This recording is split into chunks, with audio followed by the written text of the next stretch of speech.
लपेज भी हैं क्लास में, क्या बात है। दूर दूर से सेलिब्रिटी आ जाते हैं पढ़ने क्लास में कि मैं बिल्कुल भाव मुक्त हो जाता हूँ।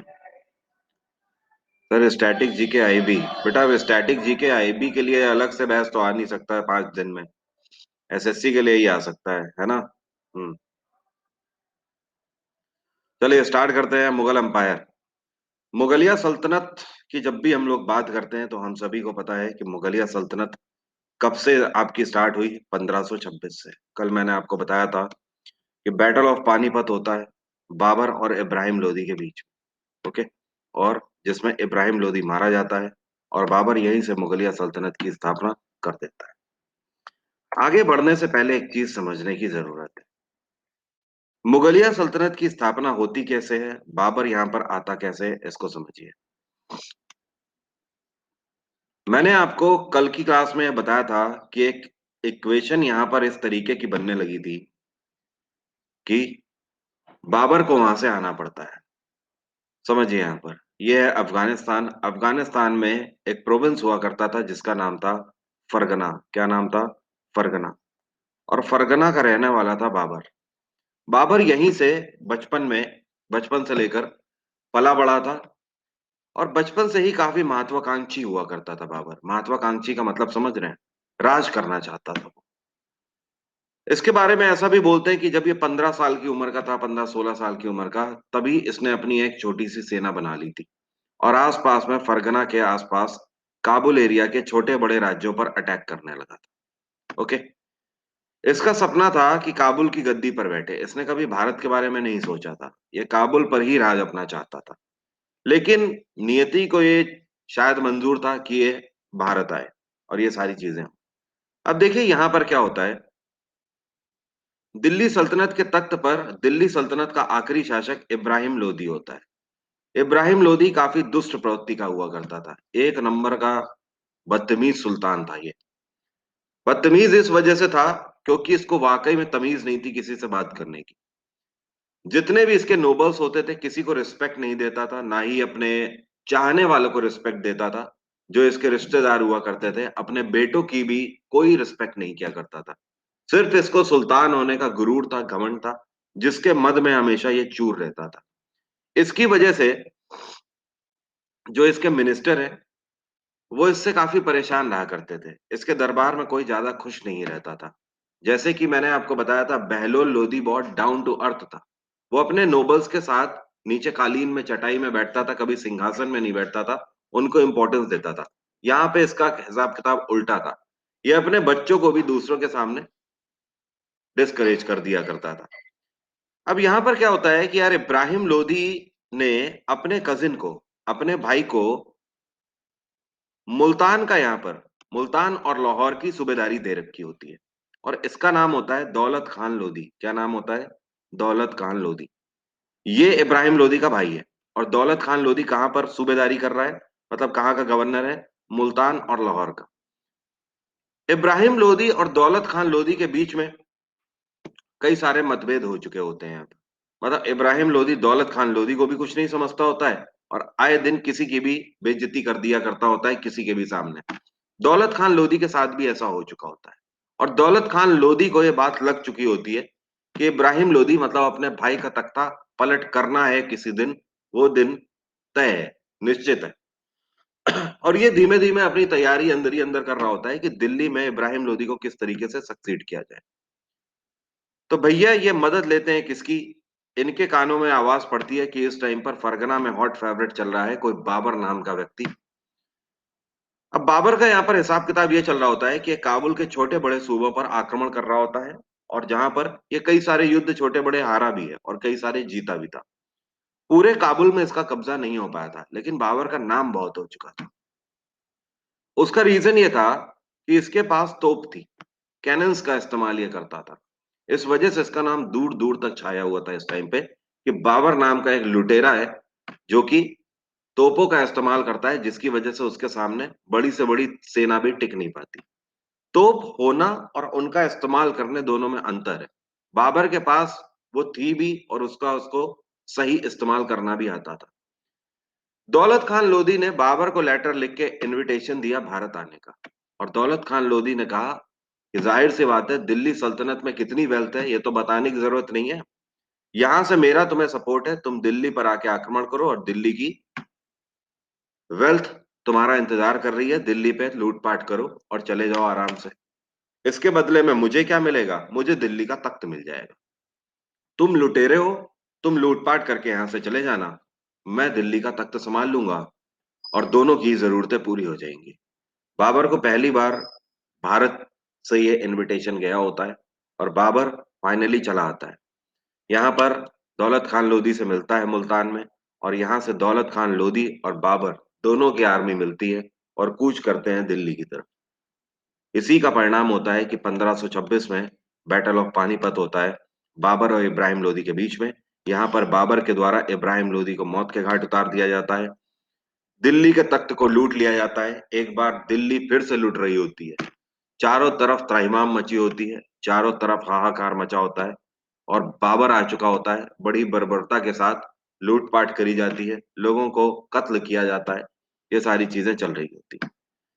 सर, अफगानिस्तान भारत का हिस्सा नहीं था क्या? नहीं, अब रहा था। अखंड भारत जो चाणक्य ने जिसकी स्थापना करी थी, वो टाइम, वो एंशियंट का टाइम था, अब नहीं रहा था। ठीक है। तभी तो आपने देखा आगे चल के मराठाओं के टाइम पर यहाँ पर दुर्रानी अंपायर आ जाता है। दुर्रानी, अभी एक मूवी आई थी संजय दत्त की, उसमें दुर्रानी अंपायर दिखाया था। 1761 का वो बैटल, जिसको बैटल ऑफ पानीपत थर्ड बोलते हैं, तो बैटल ऑफ पानीपत थर्ड में देखा, वो दुर्रानी अंपायर से ही आया था, अफगानिस्तान से आया था। अब अफगानिस्तान भारत का हिस्सा नहीं रह गया। तो यहां पर क्या होता है यार, बाबर लूटपाट करता है दिल्ली के तख्त को, सारी चीजें चल रही होती हैं। एक हफ्ता दो हफ्ता हो जाता है, अब दौलत खान लोधी सोच रहे होते हैं कि भाई साहब अब जाएं, लूटपाट कर चुके हैं, अपना काम कर चुके।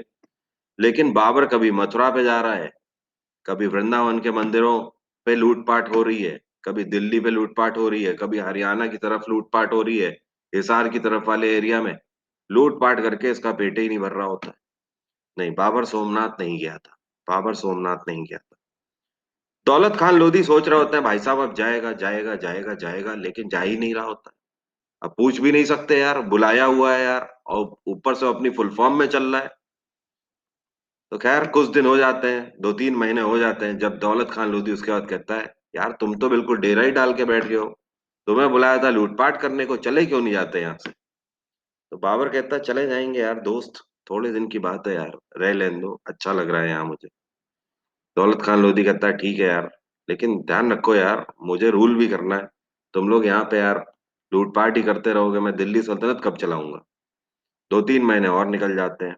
अब यहाँ पर पानीपत, हरियाणा, हरियाणा, भैया 2-3 महीने और निकल जाते हैं। दौलत खान लोधी एक दिन घर में आ जाता है, कहता है यार तुम यार बिल्कुल ही बेशर्मों की तरह यहाँ पे पड़ गए हो। अरे यार तुम्हें बुलाया था लूटपाट करने के लिए, तुम तो दिल्ली से वापस ही नहीं जा रहे हो।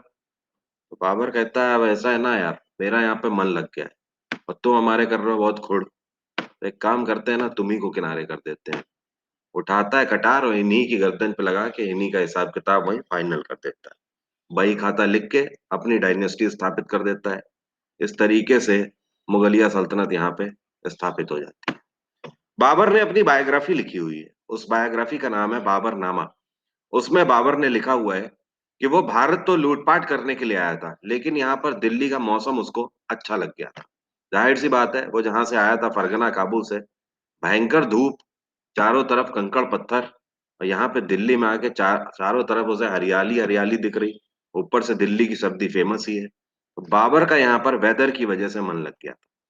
ये मैं आपको ऐसे ही मनगढ़ंत नहीं बता रहा हूँ, इसलिए बता रहा हूँ कि क्वेश्चन पूछता है, तो ध्यान रखिएगा, क्वेश्चन पूछता है बाबर यहाँ क्यों रुका था। वो यहाँ पर वेदर की वजह से रुका था, मौसम की वजह से रुका था। ठीक है। और बाबर ने जो अपनी बायोग्राफी लिखी हुई है, ये टर्किश में लिखी हुई है, तुर्क लैंग्वेज में लिखी हुई है। अब आगे बढ़ते हैं।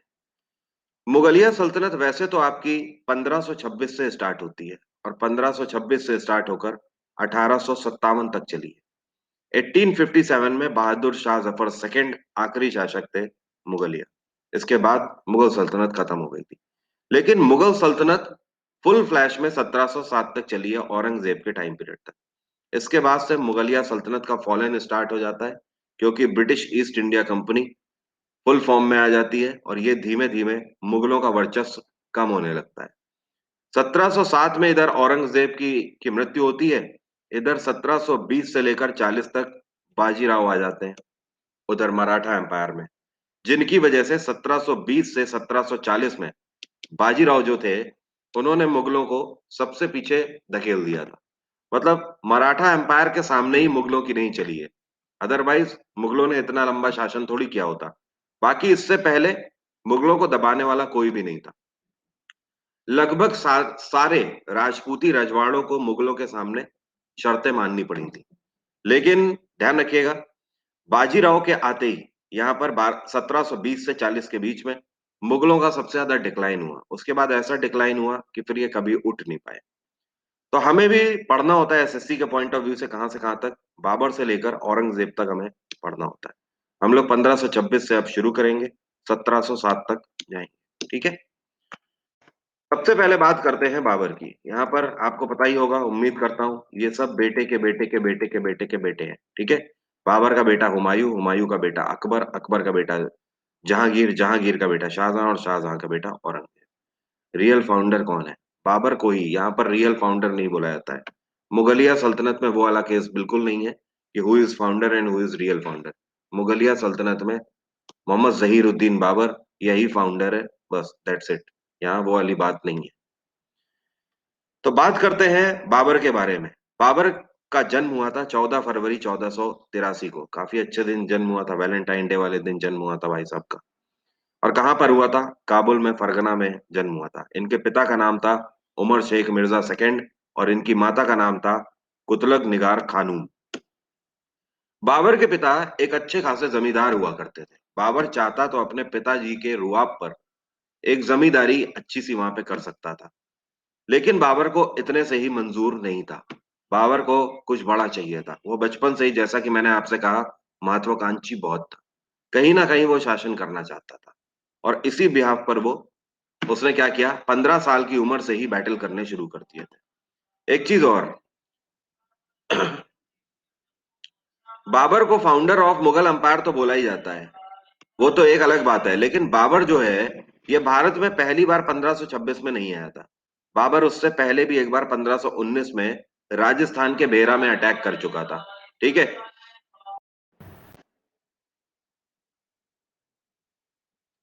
Hello, is it okay now?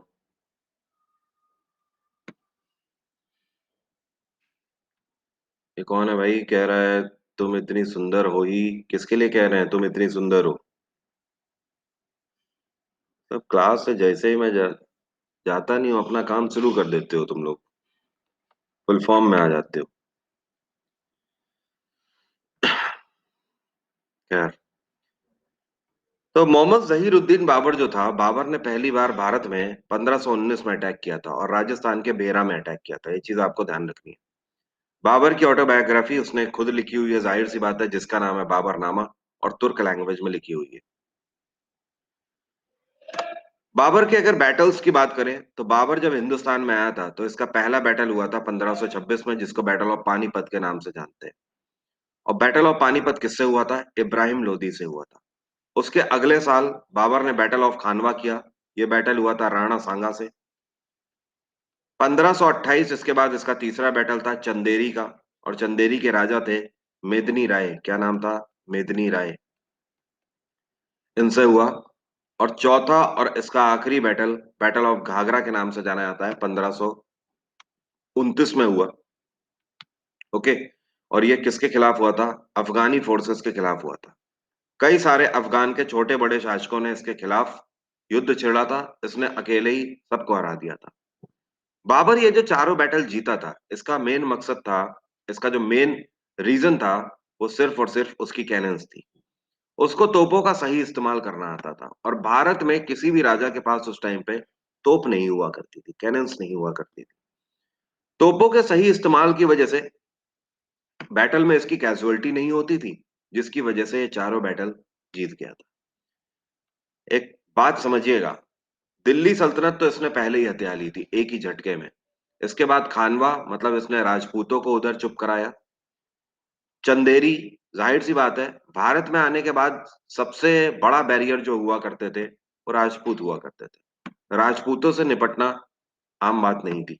लेकिन यहाँ पर खानवा राणा सांगा हार जाते हैं तोपों की वजह से। इनके पास वो वेपन्स नहीं होते हैं जो कि बाबर के पास होते हैं, जिनकी वजह से राजपूती घराना यहाँ पर हारता है।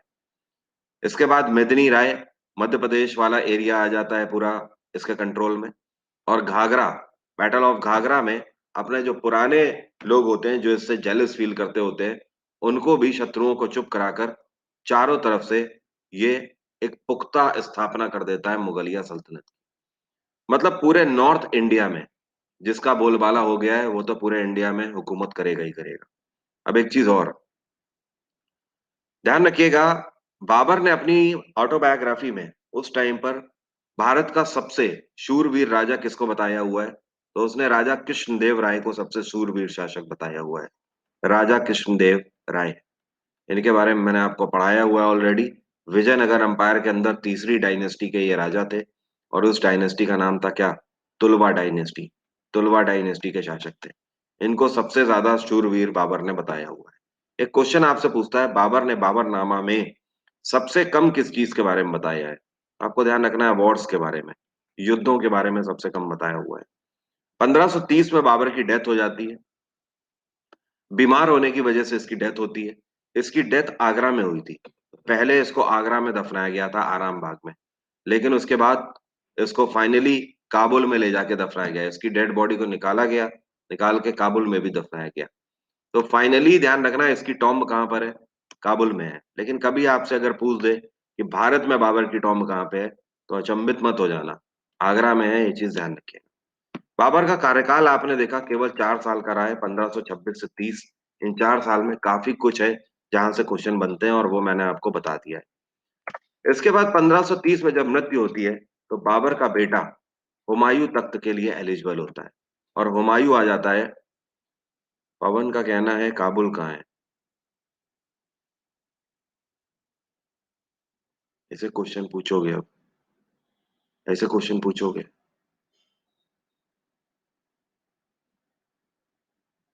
अफगानिस्तान में है काबुल, अफगानिस्तान। ऐसे तैयारी हो पाएगी सरकारी नौकरी की?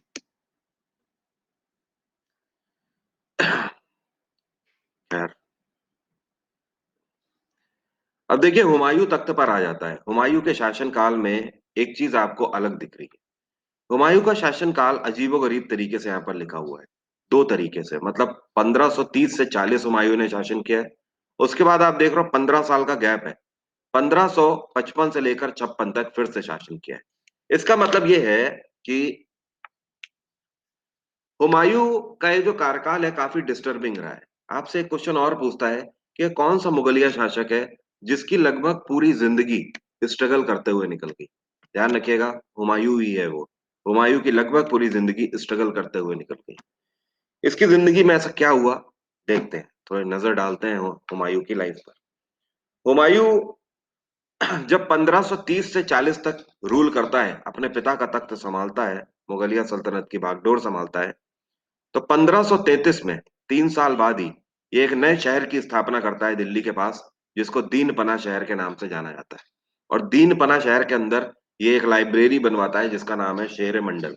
कई सारी किताबें आपको हो सकता है ये भी बता दे कि शेर मंडल शेरशाह सूरी के द्वारा बनवाई गई है। हालांकि आपसे क्वेश्चन ये नहीं पूछता है कि शेरशाह सूरी के द्वारा शेर मंडल बनवाई गई या हुमायूं के द्वारा, बट इसके पीछे अपने अपने तथ्य हैं। उसका रीजन ये है कि शेरशाह सूरी ने अगर शेर मंडल बनवाई होती तो शेरशाह सूरी पढ़ा लिखा नहीं था। शेरशाह सूरी अनपढ़ था। उसको पढ़ाई लिखाई से क्या मतलब कि वो शेर मंडल नाम की लाइब्रेरी बनवाएगा? दूसरी चीज और, ये वो टाइम हुआ करता था जब राजे महाराजे अपनी बनाई हुई चीजों को पसंद क्या करते थे। दूसरे के घरानों पे तो कदम ही नहीं रखा करते थे। दूसरे के बनाए हुए घरानों को ढा दिया करते थे और अपनी बिल्डिंग्स पर रहा करते थे। लेकिन हुमायूं की जब मृत्यु हुई है, तो इसी शेर मंडल की सीढ़ियों से गिरकर मृत्यु हुई है। तो हुमायूं दूसरे की बनाई हुई लाइब्रेरी में थोड़ी पढ़ेगा। वो तो मुगलिया सल्तनत का बादशाह था। तो मुगलिया सल्तनत का बादशाह होते हुए वो दूसरे की बनाई हुई लाइब्रेरी पे खुद जाके थोड़ी पढ़ेगा। इस वजह से हमारा ये मानना है कि शेर मंडल हुमायूं के द्वारा बनाई गई थी, ना कि शेरशाह सूरी के द्वारा। शेर शेर जोड़ दिया जाता है तो लोग बोल देते हैं। अब एक चीज और, हुमायूं ने दीनपना शहर की स्थापना करी और शेर मंडल लाइब्रेरी की स्थापना करी। उसको नहीं पता था कि एक दिन इसी से गिरकर उसकी मृत्यु होगी। 1531 में जब इसका कार्यकाल शुरू होता है तो बैटल ऑफ देवरा इसका होता है। ये बैटल ऑफ देवरा किससे हुआ था?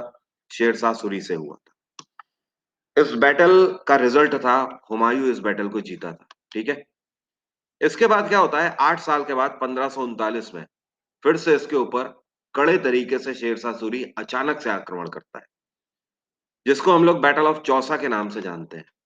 इस बैटल में हुमायूं की हार होती है।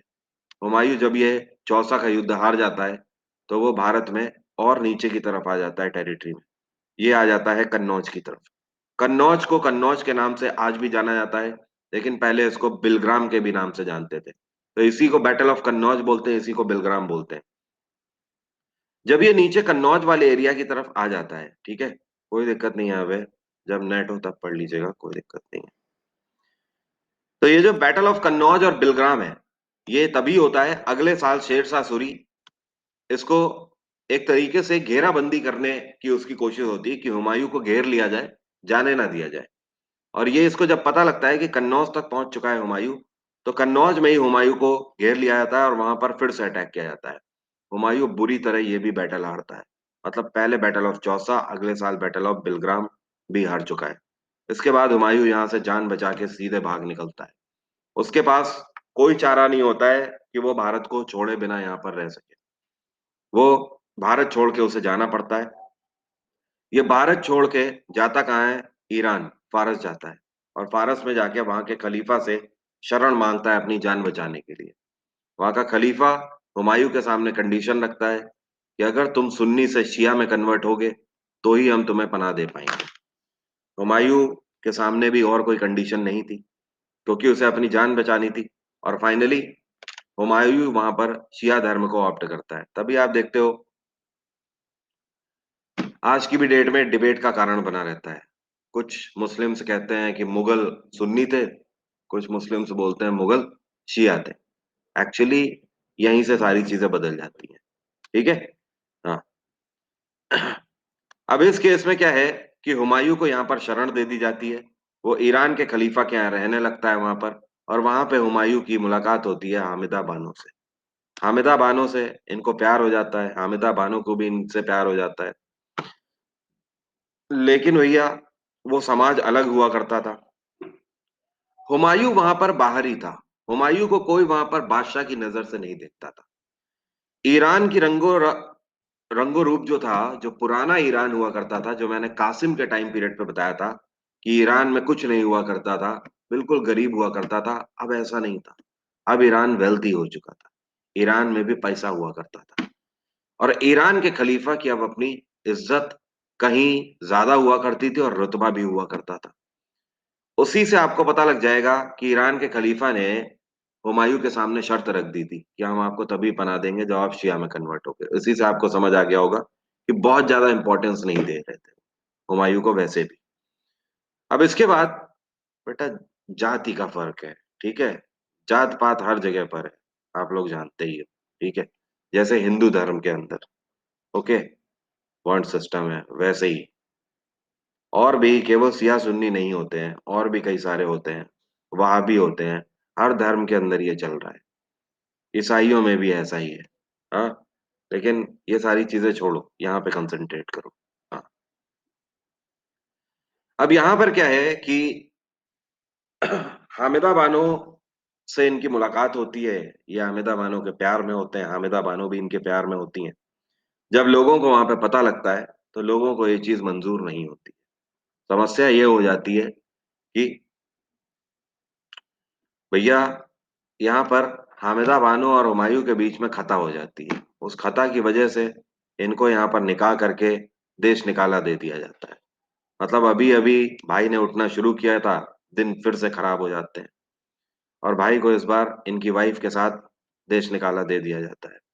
कथा का मतलब हामिदा बानो गॉट प्रेग्नेंट। ठीक है। हाँ। समझ जाया करो यार, इसी दुनिया में रहते हो, समझ जाया करो। अब उसके बाद भैया हुमायूं के पास कोई कंडीशन बचती नहीं है।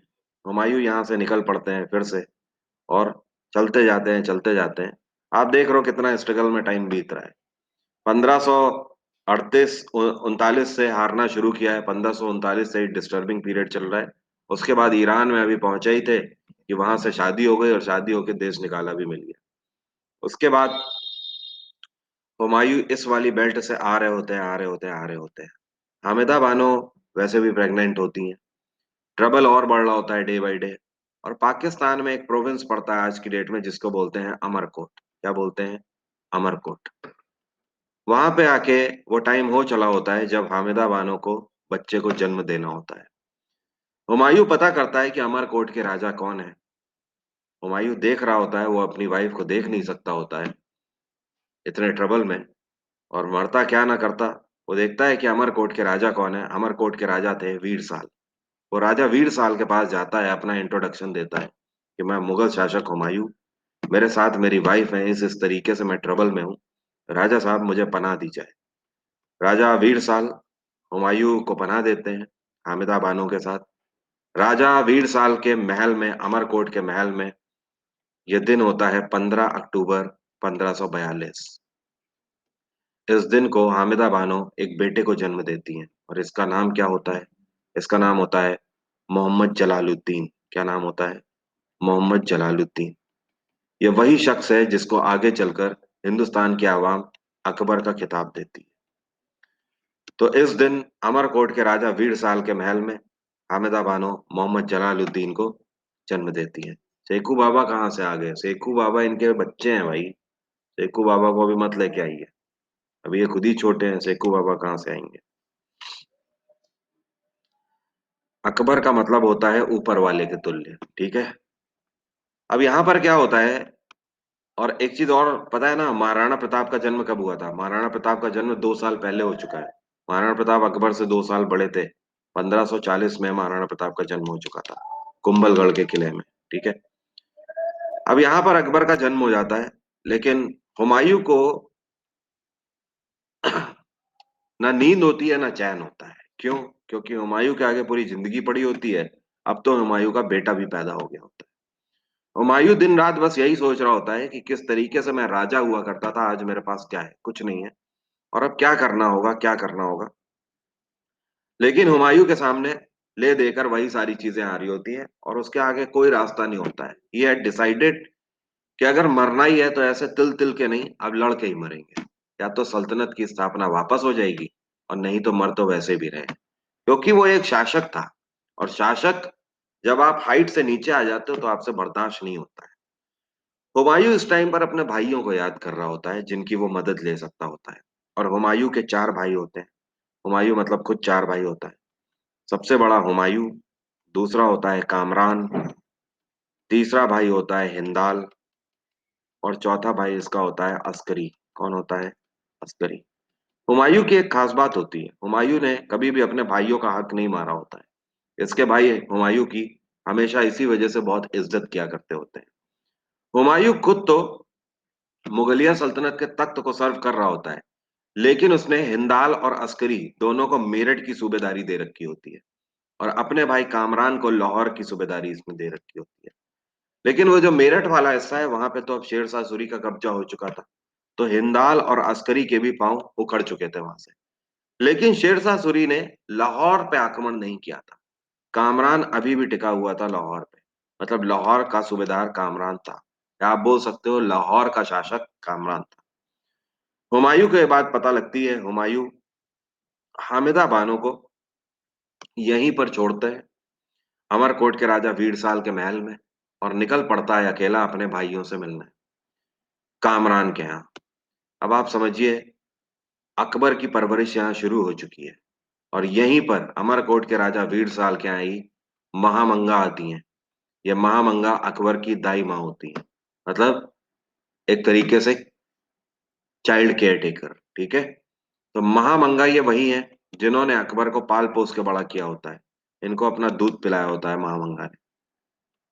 अब अकबर की परवरिश इधर हो रही है, और देखिए हुमायूं का अभी भी जारी है स्ट्रगल। हुमायूं कामरान के पास जाता है लाहौर में। काफी दिन के बाद मुलाकात होती है। भाई भाई से मिलकर खुश होता है, दोनों खुश होते हैं। पता लगता है हिंदाल और अश्करी को ऑलरेडी शरण दे रखी है कामरान ने। चारों भाई वहां पर मिलते हैं। कुछ टाइम के बाद पूछता है भाई कामरान कैसे क्या चल रहा है, वो सब कुछ बताता है और अपना मकसद भी बताता है। कहता है मुझे दिल्ली तख्त चाहिए, वापस मुगलिया सल्तनत चाहिए और दिल्ली पर आक्रमण करना है। लेकिन कामरान कहता है कि ये संभव नहीं है, ये पॉसिबल नहीं है। क्या तुम्हें पता नहीं कि दिल्ली पर और दिल्ली पर आक्रमण करना है? लेकिन कामरान कहता है कि ये संभव नहीं है, ये पॉसिबल नहीं है। क्या तुम्हें पता नहीं कि दिल्ली पर आक्रमण करने के लिए, दिल्ली पर विजय प्राप्त करने के लिए कितना पैसा और कितनी आर्मी लगेगी? ना हमारे पास इतने आदमी हैं और ना हमारे पास इतना सब कुछ बैकअप है। तो तुम ये आइडिया ड्रॉप कर दो। हुमायूं आइडिया कैसे ड्रॉप कर देता? वो बादशाह था मुगलिया सल्तनत का, वो एक्सेप्ट तो कर ही चुका था। अब इधर के या उधर के रहेंगे, अब बीच के नहीं रहेंगे। मनाता है अपने भाइयों को। काफी टाइम लगता है उन्हें मानने में, लेकिन फाइनली दे हैड डिसाइडेड कि ठीक है लड़ते हैं। और इन्होंने अपनी तैयारी करनी शुरू करी। इस तैयारी में हुमायूं को दसियों साल लग जाते हैं, करीब 10 साल का टाइम लग जाता है। और हुमायूं 1555 में अटैक करता है। इसके बाद ये आपके सामने जो लिखा हुआ है ना, 1555, 1555 पे अटैक करता है सूरी डायनेस्टी के ऊपर। और यहाँ पर ये बैटल हराकर, इसी बैटल को 1555 वाले को बैटल ऑफ सरहिंद बोलते हैं,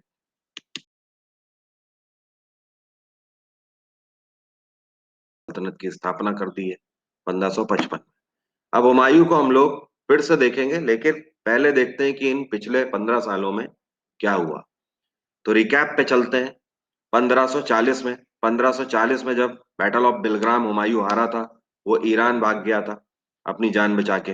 इधर 1540 में शेर शाह सूरी के द्वारा सूरी डायनेस्टी स्टैब्लिश कर दी जाती है। शेर शाह सूरी है ये सूरी डायनेस्टी स्टैब्लिश कर देता है दिल्ली के ऊपर। वैसे सूरी डायनेस्टी ने 1540 से लेकर 55 तक शासन किया है, लेकिन शेर शाह सूरी ने 5 साल ही केवल शासन किया है। 45 में शेर शाह सूरी की मृत्यु हो जाती है। इसके बारे में समझिए। ये वो शख्स था जिसका 2 बार जिंदगी में नाम चेंज हुआ था। बचपन में इसका जो रियल नाम था वो था फरीद खान, जो इसके पिता ने रखा था। इसके पिता का नाम था हसन खान, जो कि सासाराम में एक छोटे जमींदार हुआ करते थे। फरीद बचपन से ही काफी वीर था, लड़ने अड़ने का शौकीन था। तलवारबाजी इसको काफी अच्छी आती थी और कुछ पैसे भी कमाना चाहता था, मतलब अपने पैरों पे खड़ा होना चाहता था। तो ये हसन शाह लोहानी के यहाँ काम करता था। सासाराम के शासक हुआ करते थे हसन शाह लोहानी, उनके यहाँ पर काम करता था। 12 साल की उम्र का था ये। उस टाइम पर आप लोगों को पता ही है, जो राजे रजवाड़े, जो राजे महाराजे हुआ करते थे, वो हाथियों से कोई खेलता था, कोई शेरों से खेलने का शौक रखते थे। यही उनके शौक हुआ करते थे। हसन शाह लोहानी शेर से खेल रहे होते हैं और जो फरीद होता है, फरीद खड़ा वहीं पर देख रहा होता है। अब भैया वो शेर उनकी तरफ लपकता है और फरीद देखता है कि हमारे हुजूर के ऊपर शेर लपक पड़ा। फरीद तलवार के एक ही झटके से शेर की गर्दन अलग कर देता है। 12 साल के बच्चे के हाथ में इतनी ताकत, सब खड़े देख रहे होते हैं और वहीं से हाहाकार मच जाता है फरीद के लिए। वहीं से फरीद खान का नाम बदलकर लोग क्या रख देते हैं, शेर खान इसको बोलने लगते हैं।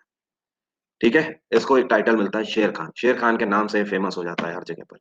इसके बाद दूसरी बार इसने टाइटल बदला था। शेर खान से इसने खुद टाइटल एक्सेप्ट किया शेर शाह। तब से शेर शाह सूरी हो गया था। कब? जब इसने 1539 में बैटल ऑफ चौसा हुमायूं को हराया। ये इसने शेर शाह टाइटल क्यों एक्सेप्ट किया? ध्यान रखिएगा, पहला ऐसा व्यक्ति था जिसने किसी मुगल को हराया था। आपने देखा बाबर को तो कोई हरा ही नहीं पाया था, लेकिन ये पहला ऐसा व्यक्ति था जिसने किसी मुगल को हराया था। तो इसने शेर शाह सूरी रखा। ठीक है, तो इस तरीके से आपने देखा कि 2 बार इसका नाम चेंज हुआ था। शेर शाह सूरी के ही टेन्योर पे एक राइटर हुआ करते थे मलिक मोहम्मद जायसी। इनके द्वारा एक महाकाव्य लिखा गया है जिसका नाम है पद्मावत। ये वही पद्मावत महाकाव्य है जिसमें अलाउद्दीन खिलजी और रानी पद्मिनी की कहानी लिखी हुई है। शेरशाह सूरी के द्वारा रुपया को इंट्रोड्यूस किया गया, भारत की वही करेंसी जो आज की डेट में आप यूज करते हो, आज की डेट में जिसके लिए आप नौकरी पाना चाहते हो। ये वही रुपया है जिसको शेरशाह सूरी ने इंट्रोड्यूस किया था। शेरशाह सूरी ने जो पहला सिक्का चलाया था, इसका वजन था 178 ग्रेन। एक ग्रेन का मतलब समझते हैं? एक ग्रेन इज इक्वल टू 0.6 ग्राम होता है। ठीक है, और अंदाजा लगा लीजिए, कैलकुलेट कर लीजिए कितना क्या होगा ग्राम। और पहला सिक्का जो शेरशाह सूरी ने चलाया था, ये चांदी का चलाया था। ये चीज ध्यान रखना, क्वेश्चन आपसे पूछता है कि रुपया का पहला जो कॉइन था, ये कौन से मेटल में चलाया गया था? ये सिल्वर में चलाया गया था, चांदी में चलाया गया था। वैसे शेरशाह सूरी ने गोल्ड के भी सिक्के चलाए थे, लेकिन वो बाद में चलाए गए थे। पहले इसने चांदी का ही इंट्रोड्यूस किया था। अब वर्क एंड एस्टैब्लिशमेंट की बात करते हैं। शेरशाह सूरी ने 5 साल के अंदर काफी कुछ एस्टैब्लिशमेंट किए थे। जैसे कि सिक्का तो चलाया ही चलाया, साथ में इसने किला कुहाना की स्थापना करी। किला कुहाना बाद में जब ब्रिटिशर्स आए, तो ब्रिटिशर्स ने इसी को ओल्ड फोर्ट कहना स्टार्ट कर दिया। तो आज की डेट में हम लोग भी पुराने किले के नाम से इसको जानते हैं। दिल्ली में है ये। यार, कल रात में लेट हो गया था, आज सुबह नींद नहीं पूरी हो पाई। फिर आज मैं दर्शन है, आज मैं फ्री हो जाऊंगा 1:30 बजे तक। अरे अब नैप ली तो शाम ही को। ओल्ड फोर्ट की इसने स्थापना करी दिल्ली के अंदर, ठीक है। दूसरी चीज ध्यान रखना, इसने एक सड़क की स्थापना करी है, और इस सड़क को सड़क ए आजम के नाम से जाना जाता था। ये सड़क कहाँ से कहाँ तक बनाई गई? ये सड़क आज की डेट में, वैसे तो ये बनाई गई थी, देखो, ये सड़क वैसे बनाई गई थी भारत के एक हिस्से सोनार गांव से लेकर, और ये ऐसे करके बनाई गई थी पुरुषपुर तक। कहाँ तक? पुरुषपुर तक। लेकिन बाद में पुरुषपुर का नाम क्या पड़ गया? पेशावर पड़ गया, ठीक है। और भैया उसके बाद ये पाकिस्तान बन गया। तो आज की डेट में पेशावर पाकिस्तान का हिस्सा है, और सोनार गांव बांग्लादेश का हिस्सा है। तो अगर देखा जाए तो इस सड़क का ना और ना चोर कोई भी भारत में नहीं है, लेकिन ये सड़क बीचों बीच से भारत से होते हुए जाती है, जिसको सड़क आजम के नाम से जाना जाता था। बाद में ब्रिटिशर्स आए, ब्रिटिशर्स ने इसी का नाम क्या रख दिया?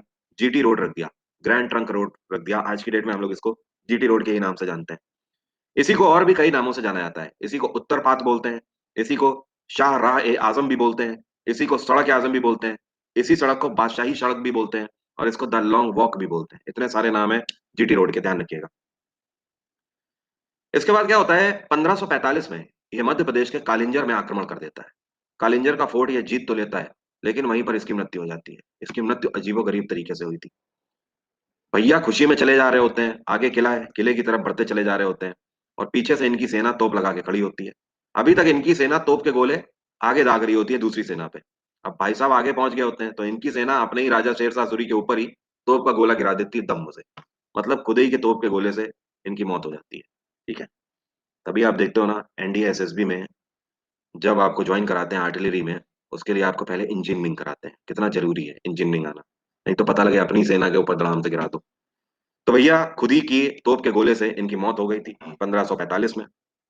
उसके बाद शेरशाह सूरी का जो समाधि स्थल है, ये सासाराम में बना हुआ है, बिहार में आज की डेट में, ठीक है। कोई समस्या तो नहीं। यहाँ पर शेरशाह सूरी से कई सारे क्वेश्चन बनते हैं केवल इस 5 साल के टेन्योर में। क्यों इंपॉर्टेंट है आपने देख लिया है, हर एक क्वेश्चन कई कई बार पूछा गया है एसएससी में। खैर, 1545 में शेरशाह सूरी की मृत्यु होती है। उसके बाद शेरशाह सूरी का बेटा गद्दी पर आ जाता है, जिसका नाम है सिकंदर शाह सूरी। अब सिकंदर शाह सूरी 1545 से लेकर 1555 तक शासन करता है। मैंने अभी आपको बताया था, हुमायूं ने 1555 में आक्रमण किया, ठीक है। और 1555 में आक्रमण किया किसके ऊपर? दिल्ली में। तो उस टाइम पर सूरी डायनेस्टी में शेरशाह सूरी नहीं था, उसका बेटा सिकंदर शाह सूरी था। और दोनों के बीच में बैटल होता है, इसी को बैटल ऑफ सरहिंद के नाम से जाना जाता है। सिकंदर शाह सूरी यहाँ पर मारा जाता है, और हुमायूं एक बार फिर से मुगलिया सल्तनत की स्थापना कर देता है। अब एक चीज समझिएगा, जो सिकंदर शाह सूरी होता है, इसका एक कमांडर होता है जिसका नाम होता है हेमू। क्या नाम होता है? हेमू। और हेमू आखिरी शासक था जिसने विक्रमादित्य का टाइटल एक्सेप्ट किया था। इक्वेशन आप समझना, 1555 में बैटल ऑफ सरहिंद में जब सिकंदर शाह सूरी मारा जाता है, तो हेमू बच निकलता है। 1556 में अगले साल हुमायूं की मृत्यु हो जाती है, पुस्तकालय की सीढ़ियों से गिरकर इंजरी हो जाती है, और उसी में मृत्यु हो जाती है। अकबर का जन्म कब हुआ था? मैंने अभी आपको बताया था 1542 में। 1556 की बात है, अकबर की उम्र अभी 14 साल है। 14 साल का अकबर शासन कैसे करेगा? ये समस्या होती है। और अकबर अभी भी अमरकोट में ही पल बढ़ रहा होता है, ठीक है, क्योंकि अभी नई नई सल्तनत है, केवल 1 साल हुआ है। अब हुमायूं धीमे से तैयारी कर ही रहा होता है कि वो अपने बेटे अकबर को अपने पास बुलाए, लेकिन उससे पहले ही हुमायूं की यहाँ पर मृत्यु हो जाती है। आप समझ रहे हो ना, केवल 1 साल हुआ है यहाँ पर शासन करते हुए। अकबर 14 साल का है। अब वहां पर क्या है कि यहाँ पर तख्त एक बार मुगलिया सल्तनत का फिर से खाली हो जाता है। हेमू को पता लगता है कि मुगलिया सल्तनत का तख्त खाली है, जो हुमायूं है, हुमायूं की मृत्यु हो चुकी है, और हेमू आकर तख्त हथिया लेता है दिल्ली का। अब सुनिए, आपसे क्वेश्चन पूछता है दिल्ली के तख्त पर बैठने वाला आखिरी हिंदू शासक कौन था? आपका आंसर क्या होगा? हेमू था। हेमू था। मुश्किल से 30 दिन के लिए ये तख्त पर बैठा था, लेकिन आखिरी हिंदू शासक हेमू था, ठीक है। अब आगे समझते हैं। आनन फानन में अकबर को बुलाया जाता है, और अकबर को बुलाते हैं कौन? बैरम खान बुलाते हैं। बैरम खान कौन होते हैं? ये मुगलिया सल्तनत के हितैषी होते हैं और हुमायूं के टाइम पीरियड से सर्व कर रहे होते हैं मुगलिया सल्तनत में। एक तरीके से आप बोल सकते हो मुगलिया सल्तनत के बहुत खास होते हैं और वफादार होते हैं। यहाँ से जो आपका टाइम पीरियड स्टार्ट होगा वो अकबर का स्टार्ट होगा। कई लोगों के दिमाग में ईरान से रिलेटेड विजिट के बारे में डाउट आ रहे होंगे कि हुमायूं ने किससे जाकर पनाह मांगी थी ईरान में। तो ध्यान रखिएगा, इनका नाम था Shah तमस्त।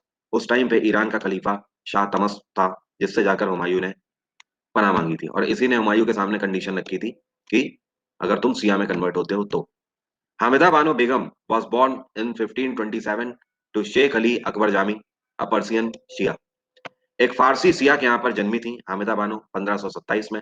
Who was a preceptor to Mughal prince Hindal Mirza. ठीक है, एक तरीके से मुगलों की और रूट जो थी हिंदाल मिर्जा उन्हीं के घराने की थी, लेकिन ये रहती ईरान में थी। इस वजह से ईरान का जो खलीफा था शाह तमस्प, वो इनको अपनी बेटी एक तरीके से मानता था, लेकिन लोग विरोध कर रहे थे हुमायूं का, इस वजह से इनको देश निकाला देना पड़ा। अब आगे बढ़ते हैं। अब देखिए यहाँ पर अकबर का कार्यकाल शुरू होने जा रहा है। यहाँ पर अकबर के कार्यकाल से सबसे ज्यादा क्वेश्चन यहाँ पर बनते हैं। सबसे